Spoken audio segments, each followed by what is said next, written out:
పోతుల సురేష్, సునీత ఇద్దరు కూడా ప్రస్తుతం బీజేపీలో జేపీ నడ్డా ఆధ్వర్యంలో వీళ్ళు బీజేపీ తీర్థం అయితే తీసుకున్నారు. గత సంవత్సర కాలంగా ఎమ్మెల్సీ పదవికి రాజీనామా చేయడం, అదేవిధంగా వైసీపీకి రాజీనామా చేశారు. ఇప్పటివరకు ఎమ్మెల్సీ పదవి ఆమోదం పొందలేదు. ప్రస్తుతం మనతో సునీత, సురేష్లు ఇద్దరు ఉన్నారు.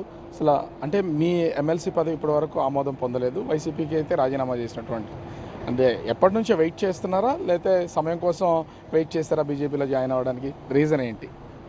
ఏం లేదు, రీజన్ ఏం లేదు. అంటే ఇంకా 1 year అయింది కదా మేము రాజీనామా చేసి కూడా. అయినా కూడా ఇంకా ప్రజల కోసం నియోజకవర్గంలో కానీ జిల్లాలో కానీ యాక్టివ్ రాజకీయాల్లో ఉండాలని చెప్పి ఈరోజు మేము పార్టీలో ఈ నిర్ణయం తీసుకున్నాం. అసలు ఎందుకు వైసీపీకి అసలు రాజీనామా చేయాలనిపించింది? చాలా యాక్టివ్ పాలిటిక్స్లో ఉన్నారు, ప్రజా జీవితాలు అంటే మీ బ్యాక్గ్రౌండ్ అదంతా వదిలేసి మీరు ప్రజా జీవితంలోకి రావాలనుకుని రాజకీయాల్లోకి వచ్చారు. ఎందుకు అసలు ఆ కారణం ఏమైనా ఉందా? ఏం కారణం లేదు బ్రదర్. ఇక నేషనల్ పార్టీలో పనిచేయాలి, నరేంద్ర మోడీ గారి యొక్క నాయకత్వంలో పనిచేయాలనే మేము బీజేపీలోకి వచ్చాము.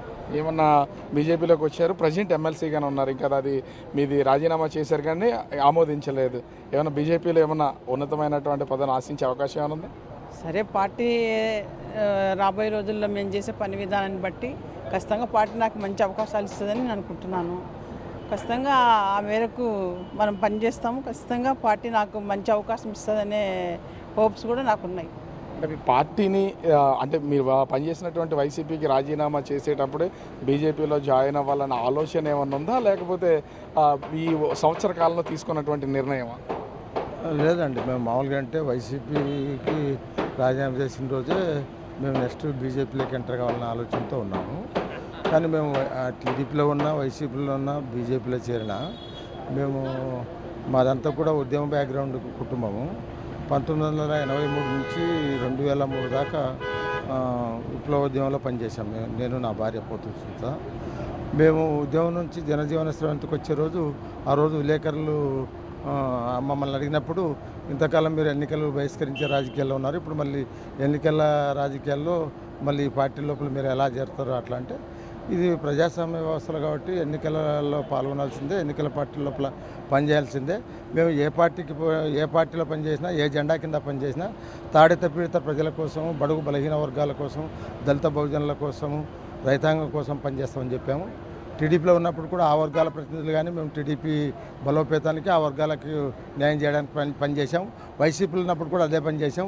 రేపు బీజేపీలో కూడా అదే పని చేస్తాం. ఎలాంటి ఇంపార్టెన్స్ ఇస్తుంది బీజేపీ మీ ఇద్దరికి అనేది అని చెప్పగలరా? అంటే మామూలుగా ఏంటంటే పార్టీ మాకు ఏం పదవులు ఇస్తే ఎలాంటి ప్రాధాన్యత ఇస్తున్నది అది క్వశ్చనే కాదు, దాన్ని మేము ఎప్పుడు పట్టించుకోము. పార్టీ అవసరం అయితే పార్టీ బాధ్యత అవి తీసుకుంటాము. నేను ఇంతవరకు 20 ఏళ్ళ నుంచి ఎన్నికల రాజకీయాల్లో ఉన్నాను.